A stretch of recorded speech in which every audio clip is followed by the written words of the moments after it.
আরে ভাই সাহেব, লাইনে থাকুন, একটা একটা করে সবার জন্য পিজা আছে। মাংকির হাত থেকে একবার খেয়ে দেখুন যেছেন, ইটালিও ভুলে যাবেন। সিজানের সাথে ফেসবুকে আমার 1 বছরের প্রেম, এখন নতুন হাতে তার বাসার সামনে এসেছি। বিয়ে না করে ফিরবো না। হ্যালো বন্ধুরা, আজ আমার কুকি বান্ধবীর পরীক্ষা। সবাই দোয়া করবেন যেন সে ফেল করে। কি বললি তুই? ওহ দুঃখিত সোনা, মানে সবাই দোয়া করবেন যেন সে পাস করে। বাচ্চারা, তোমরা ঘরে বসে ফেসবুক চালাও আর আমরা হানিমুন করতে আকাশ থেকে লাফ দিচ্ছি। স্যার, আপনি প্লেনের ভেতরে পাত দিতে পারবেন না। শান্তিতে পাততেও দিলি না, থাকবো না তোর প্লেনে। ড্রাইভার, প্লেন থামা।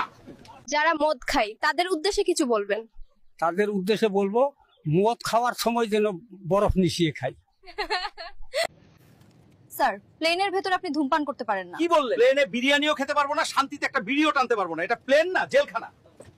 ওই কি রে, মডু মডু, দেখ আমার স্বামী আমাকে কোথায় নিয়ে এসেছে, একবারে আকাশে। বন্ধুরা, নোয়াখালী থেকে আমরা প্লেনের ছাদে পাবনা যাচ্ছি। কে যেতে চাও? তাড়াতাড়ি এসো, ছাদে জায়গা কম। হ্যালো বন্ধুরা, আজকে জয়পুরহাট শিশু পার্কে এসেছি আমার গার্লফ্রেন্ডের সাথে। দেখি পুরো পার্কে শুধু কাপল আর কাপল, সিঙ্গেলরা গেল কোথায় রে? স্যার, আপনি প্লেনের ভেতরে বিরিয়ানি খেতে পারেন না। বালের কথা কস। আমি যদি বিরিয়ানি খাইতে না পারি তাহলে তোর প্লেনে থেকে কি করবো? এখনকার পোলাপান নিনজা, কাওয়াসাকি, সুজুকি আর 15 এর জন্য পাগলা হয়ে যায়। আমাদের সময় তো বাঘেরে ঘোড়ার মতো দৌড়াইতাম।